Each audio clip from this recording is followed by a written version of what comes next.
paranın saf matematikten ibaret olduğunu düşünmeyi severiz. Banka hesaplarında güvenle yatan soğuk, katı rakamlar ya da güvenli kasalarda ağır çelik kapıların ardına kilitlenmiş sayılar. Ancak bu tehlikeli bir illüzyondur. Para matematik değildir. Para tamamen psikolojiktir. Tamamen görünmez, tek bir sütun üzerine inşa edilmiş kırılgan bir sosyal sözleşmedir. Güven. Peki o güven buharlaştığında ne olur? Sisteme olan kolektif inanç çöktüğünde. Para sadece değerini kaybetmez. Fiziksel olarak ölür. Paranın şiddetli ölümüne tanık olmak için 1920'lerin başındaki Almanya'ya gitmeliyiz. Weimar Cumhuriyeti dönemine. Birinci Dünya Savaşı yeni bitmişti ve Almanya ezici bir savaş tazminatı dağının altında kalmıştı. Yabancı para birimleri cinsinden ödenmesi imkansız borçları vardı. Böylece hükümet, imparatorlukları yok eden o ölümcül, çaresiz seçimi yaptı. Matbaaları çalıştırdılar ve onları bir daha asla kapatmadılar. İlk başta faturaları ödemek için zararsız bir çözüm gibi görünüyordu. Ancak karşılıksız para yaratmak, susuzluğunuzu gidermek için tuzlu su içmeye benzer. Sadece sonu hızlandırır. Matbaalar gece gündüz çalıştı. Milyonlarca yeni kağıt mark sokakları doldurdu ve arz kelimenin tam anlamıyla sonsuz hale geldikçe değer matematiksel olarak sıfıra yaklaştı. 1923'e gelindiğinde paranın psikolojik illüzyonu tamamen parçalandı. Sadece birkaç yıl önce çeyrek marka mal olan bir somun ekmek artık 200 milyar marka mal oluyordu. İnsanlar sadece ailelerini beslemek için tek bir kuru somun ekmek alabilmek uğruna kelimenin tam anlamıyla nakit parayla taşan el arabalarını fırına taşıyorlardı. Saçmalık öyle bir noktaya ulaştı ki el arabanızı fırının dışında bıraksaydınız hırsızlar parayı çalmazdı.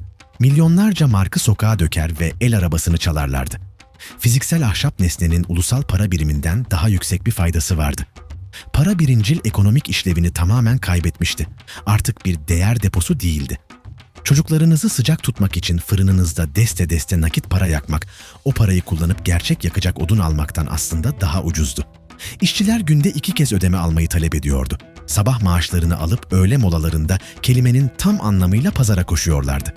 Çünkü akşama kadar bekleselerdi, gıda fiyatları 2 katına çıkacak ve sabahki maaşları tamamen değersiz hale gelecekti. Zaman kelimenin tam anlamıyla hayatta kalma şanslarını çalıyordu. Paranın sosyal sözleşmesi buharlaştığında toplum hızla ilkel çağa geri döner. Gelişmiş finansal ekonomi öldü ve insanlık saf takasa geri döndü. Bir doktor ziyareti için bir çift deri çizme takas ediyordunuz. Bir çuval un için gümüş bir aile yüzüğünü takas ediyordunuz. Fiziksel gerçekliği fiziksel gerçeklikle takas ediyordunuz. Bu arada Merkez Bankası körü körüne banknotlara sıfır eklemeye devam etti. Milyonlar, milyarlar, trilyonlar. Banknotların üzerindeki tipografi enflasyonun korkutucu, klostrofobik bir kabusuna dönüştü. Bu, paranın ancak hepimiz bilinçaltımızda işe yaradığına karar verdiğimizde işe yaradığını gösteren karanlık bir tarihsel hatırlatmadır. Para, yalnızca güvenin hassas dengesi tarafından sürdürülen ortak bir halüsinasyondur. Bu güveni kırarsanız o büyük servet illüzyonu anında paramparça olur. Elinizde değersiz bir kağıt parçası üzerindeki zehirli mürekkepten başka hiçbir şey kalmaz. Bu yüzden bir dahaki sefere dijital banka bakiyenizi kontrol ettiğinizde veya elinizde gıcır gıcır bir itibari para tuttuğunuzda Weimar Cumhuriyeti'nin dolup taşan el arabalarını hatırlayın. Değer, makineler tarafından basılmaz. Değer, tamamen insan zihninin kırılgan psikolojisinde tutulur. Videomuzu izlediğiniz için teşekkür ederiz.